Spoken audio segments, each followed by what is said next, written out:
Good afternoon, everyone. Thank you for coming to our Clipper City Rail Trail. I'd like to thank everyone who is here in attendance to celebrate this long overdue recognition of Newburyport's Black history. I want to thank Kelly Bovio, who will be coming up here shortly, who is representing Congressman Moulton's office. Thank you, Kelly, for coming. I want to thank Caroline Friedman from Senator Warren's office for being here, and Liam Horseman from Senator Markey's office. Thank you for braving the cold and coming with us today. Just a few city officials I wanted to recognize too. Former Mayor Donna Holliday is here. I wanted to welcome Donna. I saw City Councilor Connie Preston here. Thank you, Connie. She was just walking by. I don't think she was even coming, but she's got, there's a bunch of people here. We should stop. And I actually saw Vice Chair of the School Committee, Sarah Hall, here as well, so I will mention Sarah. And I want to thank all my department heads. I saw a bunch of them here, which is really great as well. And a big shout out to the DPS for helping us set up here today, and Christine Jackson, as always, for everything she does. Okay, so I want to especially thank the partners for making this all initiative possible, including Dr. Cabria Baumgardner, Sid Rasky, who I just spoke with, and of course our City Senior Project Manager, Jordy Bynum. Let's give him a hand. We are grateful to the Community Preservation Committee and the City Council for approving funding for this project, and to all who volunteered to help make this a reality here in Newburyport. As we gathered here today on this first day of Black History Month, we would be remiss not to acknowledge the tragedy that occurred in Memphis, which is yet another blow to the Black community and to our shared cause of justice for all. While the city is proud to recognize the Newburyport Black History Initiative and its work to correct the unjust erasure of Black history here in Newburyport, we also need to acknowledge the violence against Black Americans that is happening today. So I hope you all please join me in a moment of silence to remember Tyree Nichols, who was recently murdered in Memphis, Tennessee.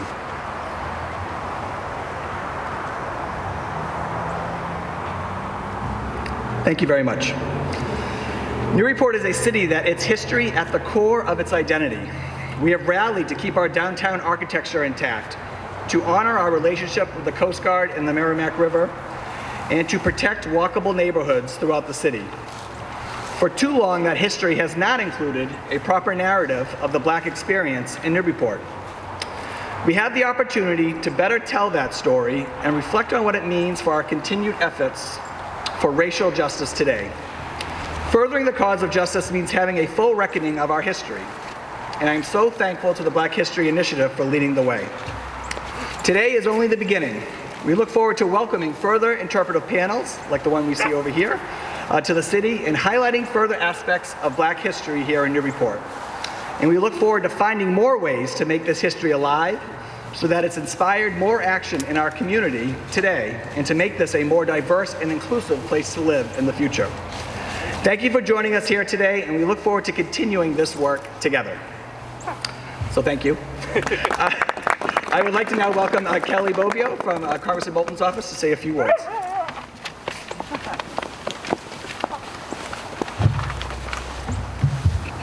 Not quite as tall as you, Mayor. Thank you, Mayor. I just have a few words to offer from Seth. He is in Washington today, so sorry he can't be here. These are his words. I'm sorry I cannot be here with you today. It is fitting that we start Black History Month by reflecting on and celebrating stories from the Black community in Newburyport. I thank the Mayor, other local officials, city residents for their support of the Newburyport Black History Initiative, and in particular appreciate the funding that the City Council and Community Preservation Committee has dedicated to the project.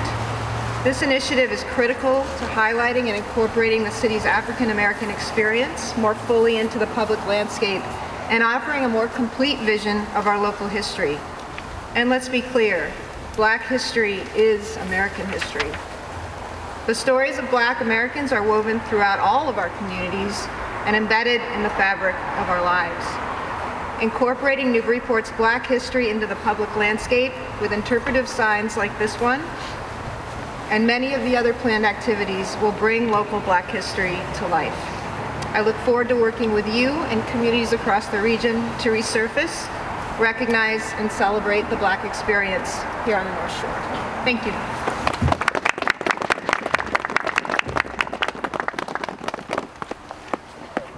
Thank you, Kelly. I'd like now to welcome Sid Rasky, who is going to address the crowd.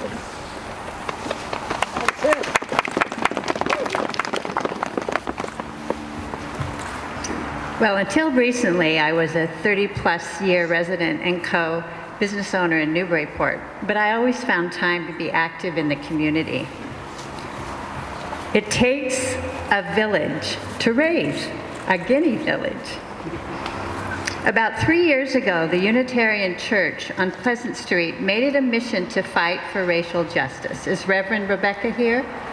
You wave? She's back there. I wanted to contribute, but I wondered what could be done locally. Then, in spring of 2020, I attended the YWCA Engaging Communities event, where I heard Dr. Cambria Baumgartner talk about the need to update work already done on the Black Heritage Trail in Newburyport. And then I thought, aha, that's something that can be done. Newburyport and the surrounding towns are very good at preserving history. Our valuable local historian, Glee Woodworth, where's Glee? There she is in the multicolored jacket. Had on her website a photo of Guinea Bridge, as this span used to be known. Glee was the first person to propose a panel about Guinea Village on the Clipper City Rail Trail, but back then, no funding was available. At a board meeting of the Coastal Trails Coalition, of which I'm a member, I know Jerry Klima is here, and anyone else from the rail trail people, please raise your hand. And I asked them about what they thought about having such an educational sign, and the board unanimously approved. I contacted Jordy Vining, only to find him already researching the heritage of African Americans in Newburyport, and likewise interested in exploring a way to make this history accessible to the public. Jordy, Cabria, and I formed the Black History Initiative, and I'm grateful to you all for coming to celebrate our first installation.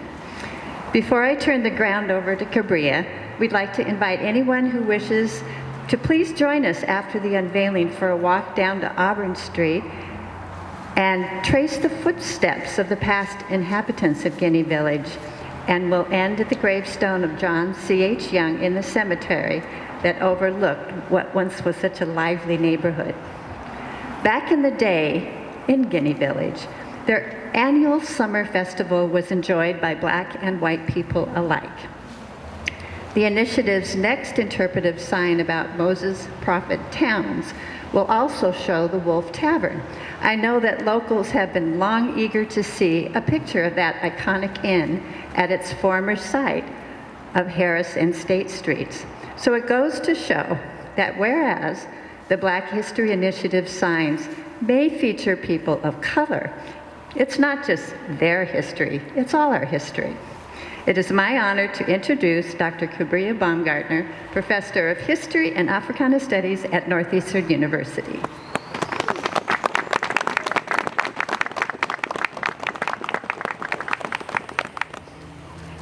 Thank you. Good afternoon, everyone. Good afternoon.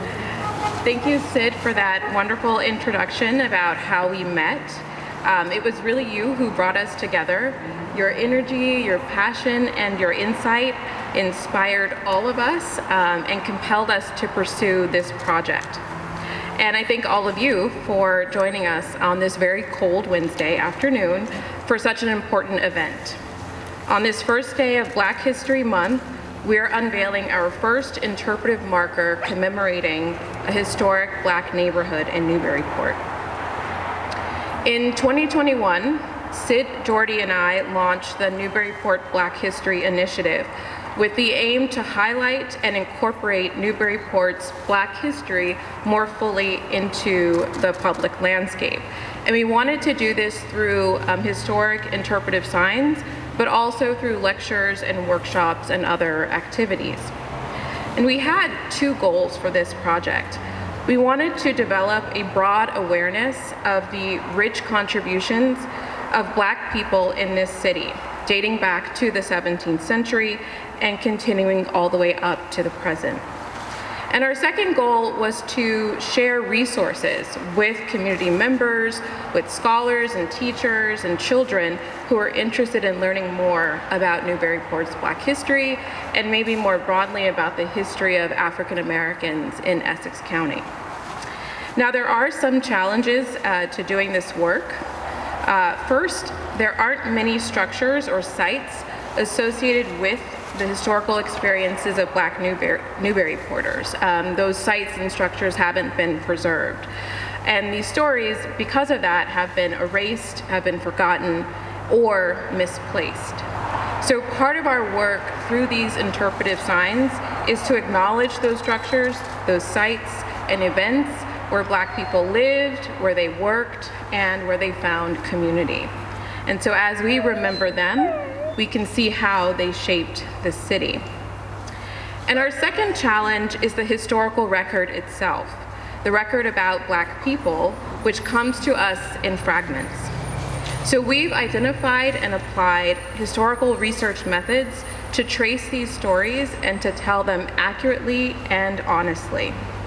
So the Newburyport Black History Initiative is very much an educational project, and it works to recover the stories of Black people, and it does so by centering Black people. And we're really grateful to be able to build on the work of other historians like Lee Woodworth, Susan Harvey, Rosemary Green, Jane Usilka, and Clarice Poirier, among others, right? That list continues.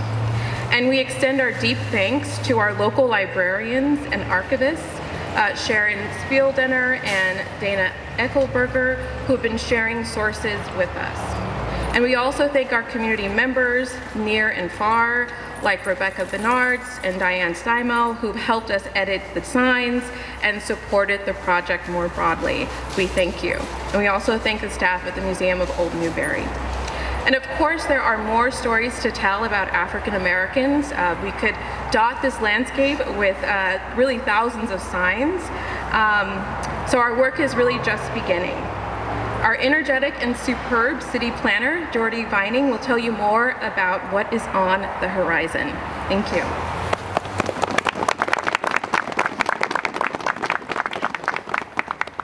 All right, hopefully everyone is not too cold, right? Do we need, I was joking about calisthenics. Do we need a jump? Jump for history? Jump. All right, I'm warm enough. All right, so in addition to all the thanks that Sid and the mayor and Cabria were talking about, we've had a lot of people involved with this project. We have the sign makers present from Batten Brothers. We have the graphic artists from Arrow Street here as well. There's a lot of people involved to help make this happen, and we couldn't do it without you. So we greatly appreciate everybody here. As Cabria said, this is the first sign, but it's not the last sign. We're working on about 10 of these historic interpretive signs that'll be installed primarily in the downtown area. I brought a little bit of my show and tell here, but Sid was mentioning the Wolf Tavern, right? For many people, the famous Wolf Tavern, which used to be on Harris and State Street. It's a parking lot now. When I started working for Newburyport about 20 years ago, the old gas station had been demolished and that was going in. It's hard to believe that this beautiful structure was there. And this man, Moses Towns, he worked there for 50 years, over 50 years as the doorman there. That's going to be one of our next signs coming up. Other signs include the life and travels of a remarkable woman named Nancy Gardner Prince. She was born here in 1799, and she was an abolitionist and an author, and she journeyed from poverty here in New England to live in Russia, in the Emperor's Court, for about 10 years before coming back to New England. We have a sign that will be going in downtown about Lewis Clarkson Tyree.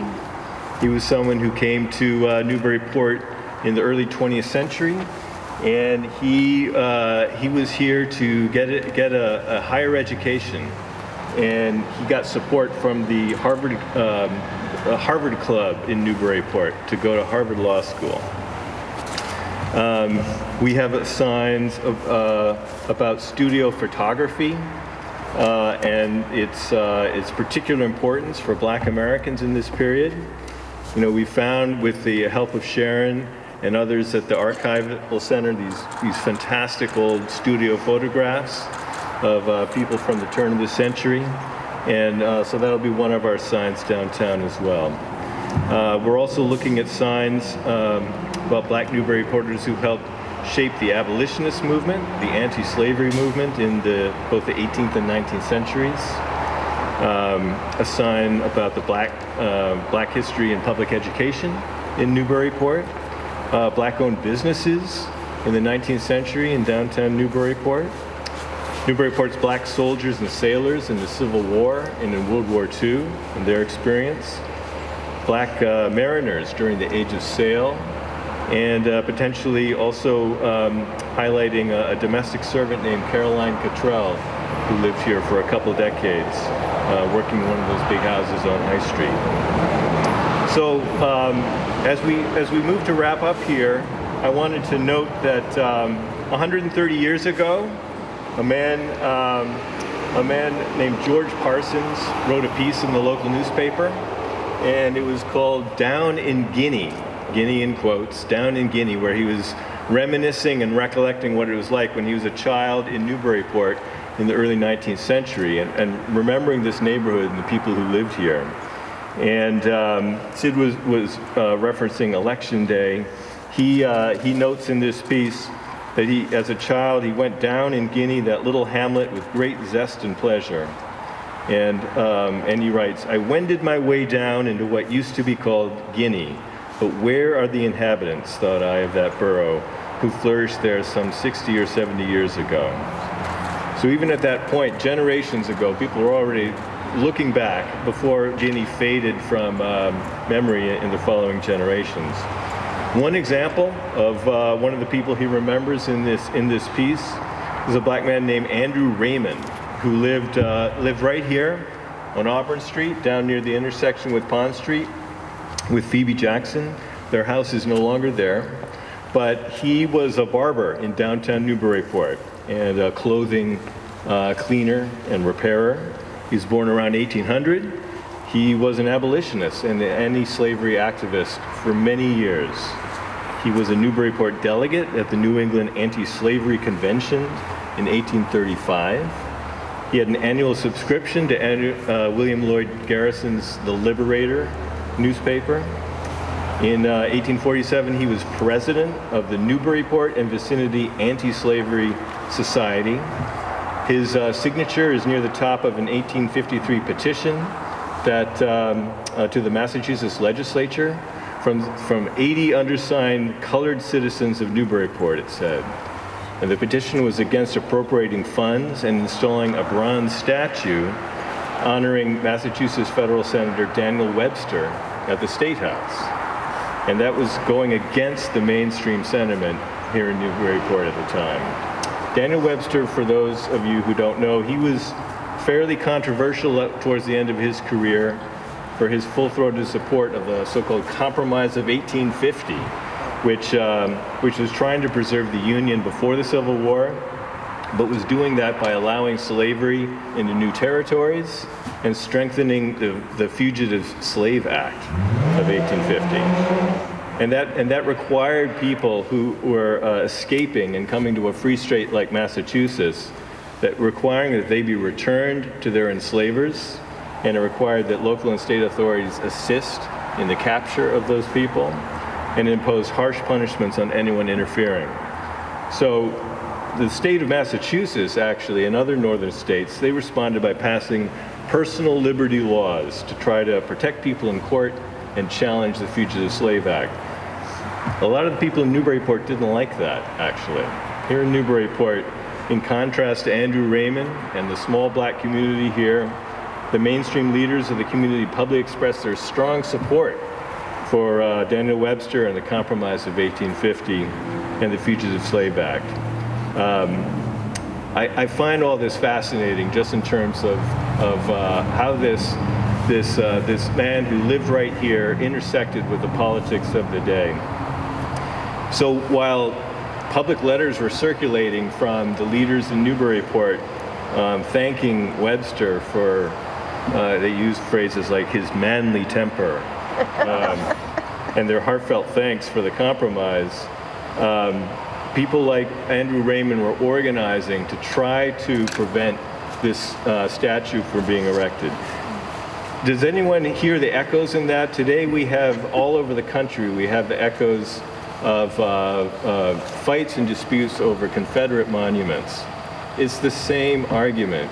It's the same issue where people have fight about what is the story of America and how do we deal with people who, in our past, who are associated with the perpetuation of American slavery and who we choose to honor in the public landscape.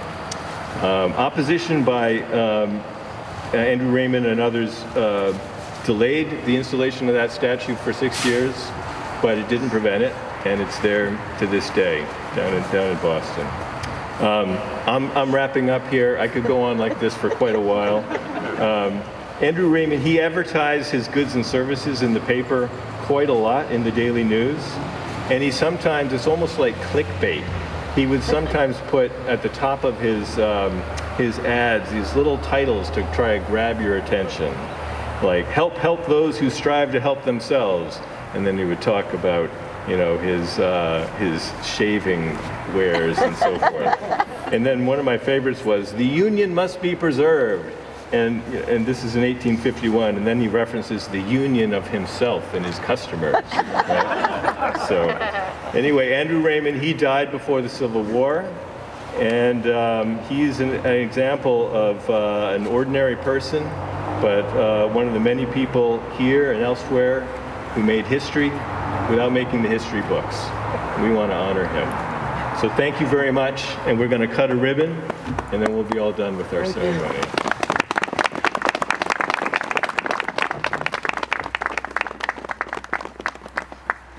Everybody ready? All right, 1, 2, 3. Hey! All right. Thank you, everybody.